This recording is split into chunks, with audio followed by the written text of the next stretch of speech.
Comencemos con el tema que nos toca el día de ahora en el desarrollo histórico de la medicina. Hoy vamos a hablar un poquito acerca de la medicina del Extremo Oriente y tocar como referentes, bueno, sabemos que en el Extremo Oriente tenemos varios países.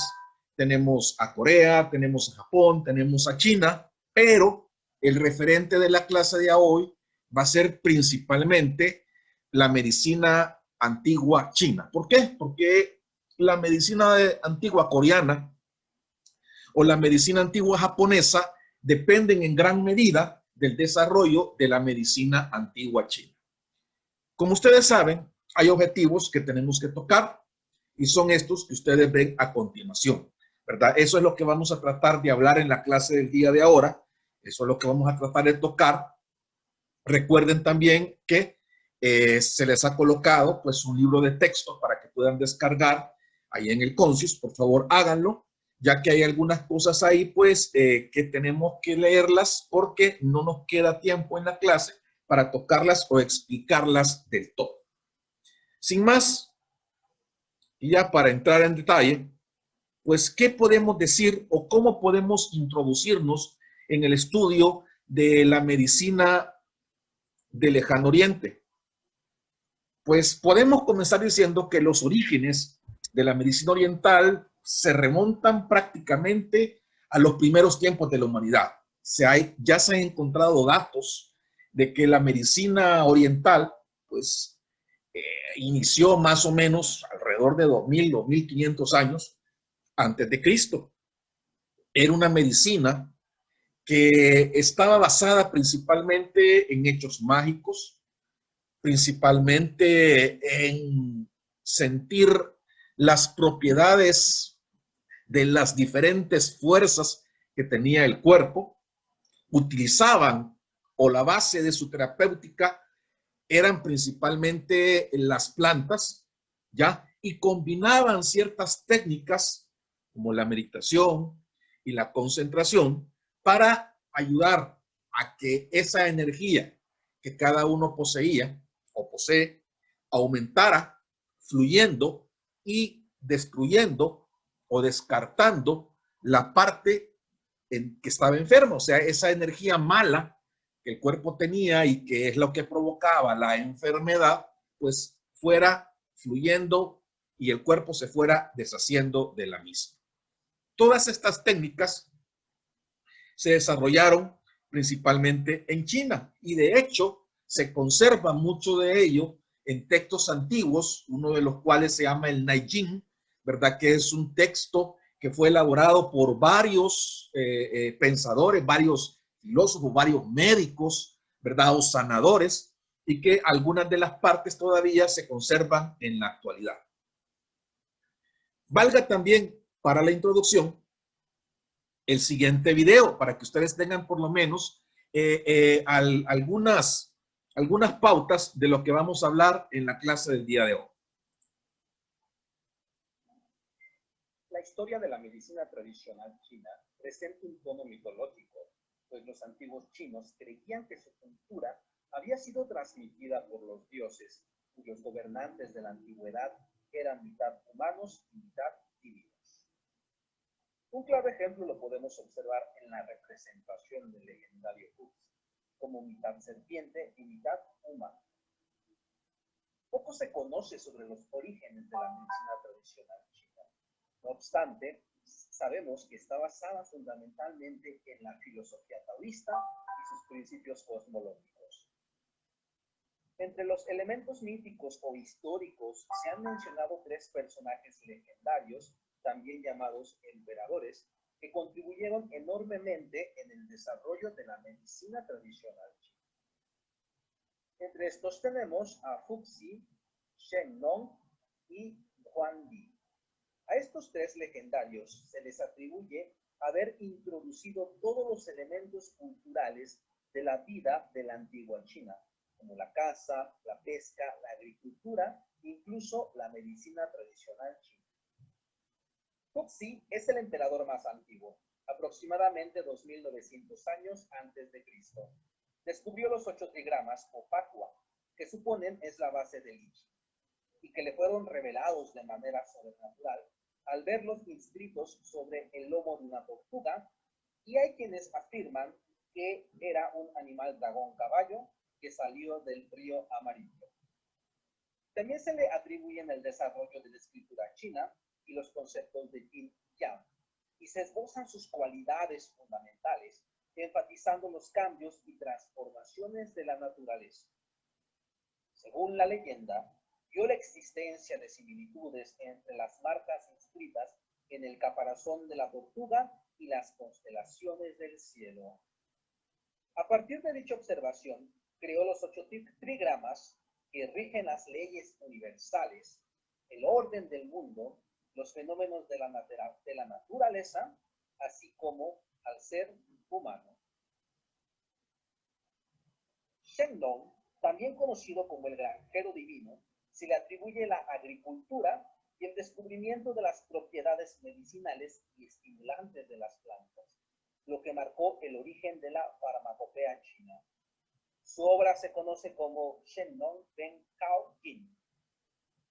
Huangdi, también conocido como el emperador amarillo, se le atribuye el Neijing, o tratado de medicina interna, y fue uno de los 5 emperadores que reinó, según la tradición, desde el 2698 al 2598 a.C.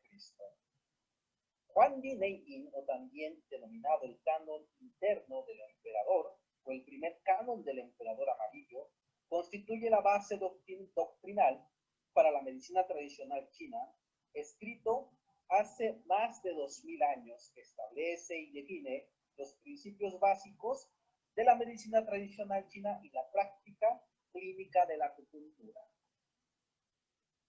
El origen del Neijing se desconoce con exactitud, pues no se dispone de una fecha determinada en la cual se escribió. Los sinólogos mencionan que en función de los datos históricos, la ideología plasmada en los textos, el Neijing es producto de una recopilación de escritos elaborados por muchos pensadores y médicos de su época. Imagínense entonces desde dónde viene la medicina tradicional china. O sea, todo esto que estábamos o que se hablaba en el video, ¿verdad? Pues es un desarrollo de lo que ellos creían al principio. O sea, el pensamiento, ¿verdad? Viene de conceptos mágicos religiosos, incluso de conceptos demoníacos, para llegar a un segundo estudio en que los chinos derivaron la parte médica o el origen de la sanación en la filosofía, pero también en la misma cosmología que ellos creían. Por eso es que mucha de la medicina tradicional china viene del concepto de universo que ellos tenían, o sea, de un elemento más que todo filosófico y que correspondió a la idea que sirvió de base al llamado confucianismo, o sea, a la religión de Confucio, en donde se creía que el hombre estaba compuesto, como todo el mundo, de 5 elementos: madera, fuego, tierra, metal y agua, y que esto constituía un microcosmos dentro de otro microcosmos. Entonces, esta cosmogonía fue el nacimiento de todo el arte curativo que predominó en el Oriente durante miles de años. Otro principio que todavía lo tienen actualmente, pues muchos de las personas que viven en estos países, es el concepto del yin y el yang. Realmente estos son 2 principios. El yin es el principio femenino y el yang es el principio masculino. El yin representaba, ¿cómo se llama? Todo lo que era lo pasivo, la noche, el invierno, lo fresco, lo oscuro, etc. En cambio, el yang era todo lo masculino, lo activo, el verano, lo caliente, la luz, lo claro, lo duro. La medicina en ese tiempo estaba basada en el equilibrio de estos 2 principios, y de ahí venía la salud y el bienestar, así como también la enfermedad. Ya se basaba en un equilibrio que nos podía dar tranquilidad y bienestar o nos podía dar, ¿cómo se llama? Falta del mismo, y nos llevaba pues entonces a la enfermedad. Manejando esto, también se vio que la anatomía y la fisiología en ese tiempo pues era algo que no estaba del todo comprendido. ¿Por qué? Porque los chinos consideraban al cuerpo como algo sagrado. Debido a esto, ellos no realizaban disecciones, ni tuvieron avances significativos en la anatomía. La anatomía que ellos concebían o la que ellos sabían era solamente aquella que podían ver o podían palpar.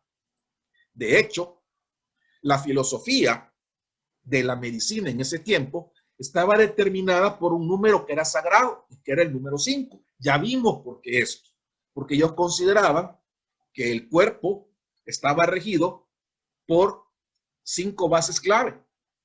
Ya lo vimos, el fuego, la madera, la tierra, el agua y el metal. Pero esas bases clave estaban también comprometidas o regían ciertos órganos en particular. En base a esto también estaban ellos con la creencia de ese equilibrio que significaba el yin y el yang. Como ustedes pueden ver en la imagen, ahí podemos observar qué órganos se ubicaban o qué órganos estaban regidos en base a los 5 elementos anteriores, pero también podemos ver que el yin y el yang nos ofrecía o regía también órganos en particular. Por ejemplo, el fuego determinaba 2 órganos importantes, al corazón y el intestino delgado. Pero de esos 2, fíjense, el yin era el que se establecía más a nivel de corazón y el yang a nivel de intestino delgado. También los chinos creían que el corazón era el órgano más importante del cuerpo y que tenía como madre al hígado, como hijo al estómago y como enemigo al riñón. Esas eran las creencias que ellos tenían, ¿ya? Y vuelvo a recalcar, la principal era que estos todos eran influenciados por ese equilibrio que ellos llamaban yin y yang.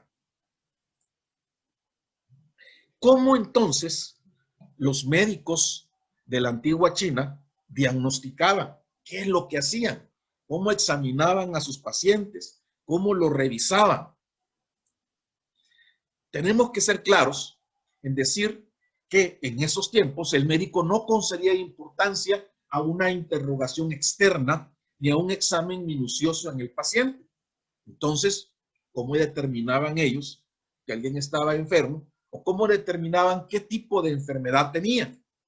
Principalmente ellos se basaban en una teoría, la cual se denominaba Minqing, o sea, la teoría del pulso. El examen del pulso en esos tiempos era fundamental para toda acción que el médico o sanador llevaba a cabo, y de él dependía el diagnóstico, el pronóstico y el tratamiento de este paciente. Ustedes pueden ver ahí en la imagen. De hecho, existen todavía y han llegado a nuestros días textos minuciosos en donde se describe cómo el médico o sanador debería colocar los dedos, en qué posición y cómo debería reconocer al pulso en la muñeca, y de esa manera determinar qué le estaba pasando a esa persona enferma. Imagínense, ustedes pueden ver acá, de los dibujos que todavía han llegado a nuestros días, ahí podemos ver nosotros cómo ellos representaban el pulso, tanto en la mano izquierda como en la mano derecha. Y ustedes pueden ver los puntos en donde al colocar el dedo ahí, ellos supuestamente estaban revisando, estaban examinando o se estaban dando cuenta de qué sucedía, en qué órgano. Ahí ustedes pueden ver, como un ejemplo, cuando tomaban el pulso en la muñeca derecha del paciente. ¿Qué es lo que reconocían ahí? El dedo anular se colocaba en un punto en donde se reconocía el estado del pecho, el estado del pulmón y el intestino grueso. Con el dedo medio, ellos reconocían al estómago y al vaso, y con el dedo índice al testículo, a la vejiga y a las extremidades inferiores. Imagínense los diagnósticos, o imagínense la manera de diagnosticar o examinar en esos tiempos. Las patologías entonces estaban basadas en la pérdida del equilibrio de la filosofía o la cosmología que ellos creían y en donde ellos se basaban. Ya vimos cuál es. Así pues, ¿qué es lo que hacían? Como ellos no tenían mayores conocimientos, principalmente anatómicos o fisiológicos, la patología en general se basaba en parte en conceptos falsos. En resumen, ya la existencia de cualquier enfermedad estaba regida principalmente por la influencia de las 5 cosas anteriores, pero de todo lo que hemos estado hablando, del equilibrio entre el cielo, como ellos lo decían, y la tierra.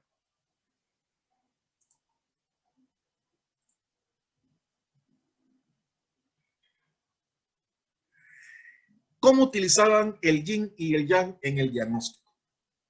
Un buen médico o un buen sanador lo que hacía era observaba el aspecto general del paciente. Recuerden que no lo examinaba del todo y tampoco preguntaba mucho. Tomaba el pulso, como ustedes pueden ver ahí en la imagen, y luego determinaba la naturaleza de la enfermedad, dónde estaba el desequilibrio. ¿Estaba regida esa enfermedad por el yin o estaba regida esa enfermedad por el yang? Y de esa manera, pues, él diagnosticaba, de esa manera, él especulaba en qué es lo que estaba funcionando mal y también de esa manera él trataba al paciente. ¿Cómo trataban a un paciente en esos tiempos? ¿Cuál era la terapéutica? Estaba basada principalmente en conceptos que todavía vemos en nuestros días. Uno de ellos era la acupuntura y el otro es la llamada moxibustión. ¿Qué es la acupuntura? Simple y sencillamente es la introducción en el cuerpo de agujas de metal. ¿De qué metal estamos hablando? No era de cualquier metal, sino que esas agujas estaban hechas de oro, de plata o de acero. Tenían ciertas medidas, ¿verdad? Y estas medidas estaban basadas con objeto de que penetraran en uno o más canales o meridianos llamados Qin, que contenían los 2 principios vitales que vimos anteriormente. Estos canales o en estos sitios, supuestamente, no habría sangre, o sea, no había vasos sanguíneos, y se suponía que estaban en relación con los órganos vitales. De hecho, lo que ellos creían era que en el cuerpo viajaba energía, y estos puntos en donde ellos introducían las agujas de acupuntura eran puntos energéticos que estaban relacionados con los órganos a los cuales ellos deberían de tratar. Los canales eran 12 y la punción, ¿para qué debería de servir? Debería de servir para remover las eventuales obstrucciones o los flujos malignos que provocaban la enfermedad y que producía que estos pues salieran del cuerpo, se disiparan, fueran destruidos y al final pues se llegara a tener de nuevo un equilibrio. La imagen que ustedes pueden ver es el sitio en donde se encuentran los diferentes puntos de acupuntura. Y esta imagen viene de una obra que viene del año 982 después de Cristo. Imagínense la antigüedad de todo eso. Y de hecho, todavía se utiliza la acupuntura para la curación de ciertos males o para la terapéutica de ciertos desórdenes, ¿verdad? Principalmente a nivel de los países orientales. La otra cosa que ellos utilizaban bastante, bueno, aquí tenemos otra imagen más para que vean que todavía en la actualidad, y de hecho en El Salvador, hay centros en donde se utiliza la acupuntura para tratar ciertos padecimientos en las personas. La otra cosa que veíamos ahí, con una palabra mero rara, era la llamada moxibustión. ¿Qué es eso? La moxibustión era un método que era complemento del anterior, o sea, era complemento de la acupuntura. Se utilizaba principalmente en China y en Japón, de hecho, todavía lo utilizan, y este consiste en la aplicación de bolas llamadas moxas, por eso el término de moxibustión, que estaban hechas de hojas pulverizadas, principalmente de la Artemisia vulgaris disecada, que es la llamada hierba de San Juan, o de otras hierbas odoríferas, o sea, olorosas. Entonces, esas se colocaban en ciertos puntos del cuerpo, se encendían, como ustedes pueden ver ahí en la imagen, ¿verdad? Y luego se quemaban. Principalmente, esto se usaba como una terapéutica analgésica, antiparasitaria, anticonvulsiva, antiséptica, emoliente, antibacteriana, antiinflamatoria, calmante, tónica e incluso estimulante. Imagínense, para todo lo que ellos utilizaban, la llamada moxibustión, que se coloca tal y como ustedes lo ven ahí, y de hecho todavía se utiliza. Otra cosa interesante es que saber que la idea fundamental de la acupuntura era muy parecida a la que utilizaron después países europeos en el tiempo del medioevo y que ellos hacían más que todo como la sangría. Ahí en la sangría lo que hacían estos médicos medievales era sacar la supuesta sangre mala del cuerpo para que el cuerpo generara más sangre, entre comillas, sangre buena, que al final pues sacaba la enfermedad. Eso es lo que hacían los chinos con la acupuntura. Ellos no sangraban, pero ellos mediante esas agujas lo que hacían era sacar del cuerpo los males que éste tenía.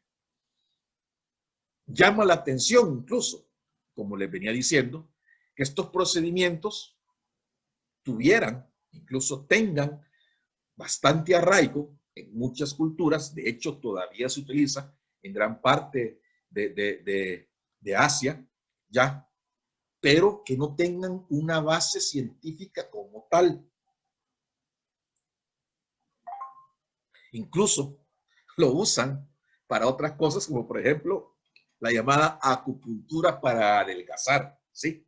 Todavía lo hacen. De hecho, aquí en El Salvador hay sitios en donde les ofrecen a ustedes eso, pero no hay una base científica que lo sustente.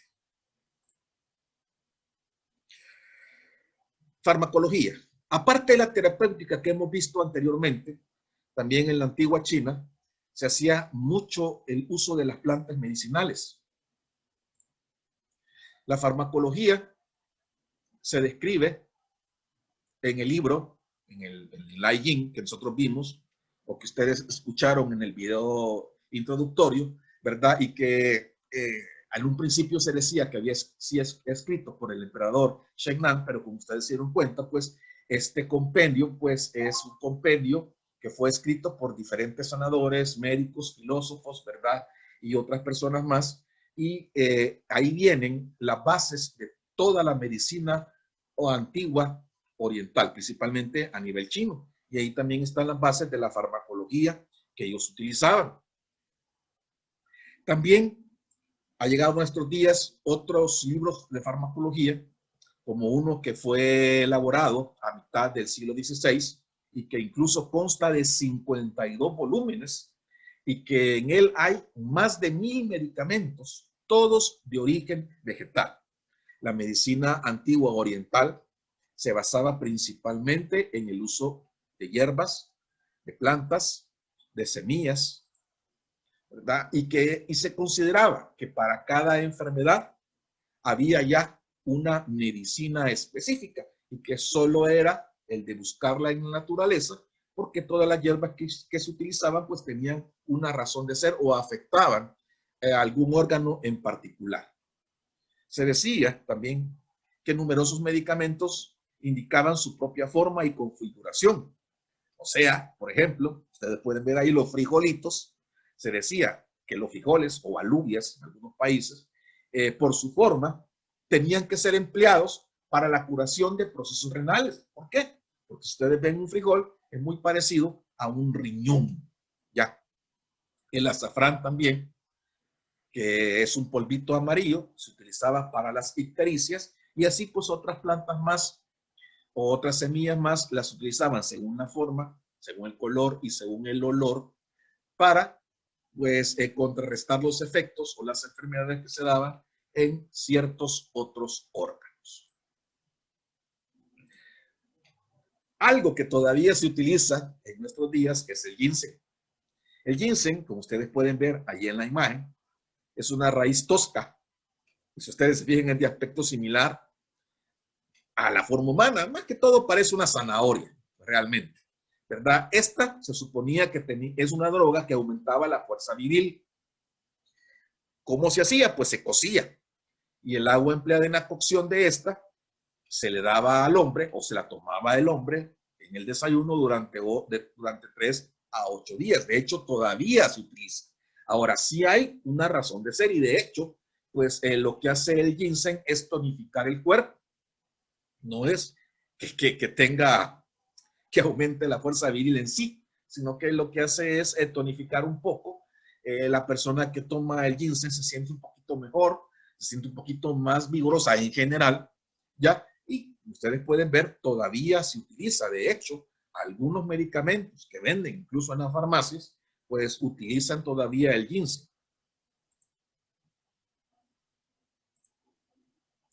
Ahí tenemos, miren. Esto es lo que ustedes pueden ver en nuestros días. Claro, no es que aumente, como le repito, la fuerza viril, sino que al tonificar un poco y aumentar el vigor en general o la energía en general, pues se utiliza en muchos suplementos en nuestros días. Hay otra cosa interesante. Los orientales, los chinos en específico, también utilizaban la cirugía. Imagínense. ¿Qué hacían? La cirugía en la antigua China fue muy floreciente. El más famoso cirujano fue Huatu, que luego incluso fue considerado el dios de la cirugía allí en Oriente. La cirugía en la China se basaba en algunos procedimientos, principalmente la castración. Esto se hacía con bastante, se hacía bastante, ¿verdad? Se trataba también la deformación de los pies de las niñas. La creencia china era que la belleza venía de aquella persona con pies pequeños, por eso es que se utilizaban algunos aparatos, principalmente zapatos, como ustedes pueden observar, para deformar el pie. Ustedes no sé si han visto películas, han visto fotografías o han visto cómo se llama, cómo eran los piecitos de las personas, más que todo las mujeres en la China, principalmente aquellas que pertenecían a la corte o a la realeza. Otra cirugía bastante practicada eran las amputaciones. También se curaban las heridas e incluso, ¿verdad? Se curaba de alguna manera el labio leporino. ¿Qué es el labio leporino? Es aquellas personas que nacen con alguna deformidad o en sus labios, ¿verdad? ¿Se acuerdan? Son defectos que vienen desde el nacimiento. Entonces, esa cirugía pues la realizaban los chinos. No se puede decir que era totalmente efectiva, pero de alguna manera pues ayudaba. También se enseñó medicina. En la antigua China, el ejercicio de la medicina era bastante normado y siempre estuvo confiado a un colegio superior de médicos que comenzó bajo la dinastía Han. Ahí es donde se establecieron los cargos médicos a nivel de la corte y los médicos de la corte fueron los encargados de dar lecciones a los primeros estudiantes de medicina. Luego, como les dije al principio, la medicina china se extendió a través de Corea y Japón. Entonces, por eso es que cuando hablamos de medicina china, estamos también tocando prácticas médicas que se utilizaron en Japón y en Corea en la antigüedad. Su técnica, y vuelvo a repetir, estaba basada pues en filosofía, estaba basada en cosmología, estaba basada pues en el equilibrio del yin y el yang, más que todo era del tipo mágico.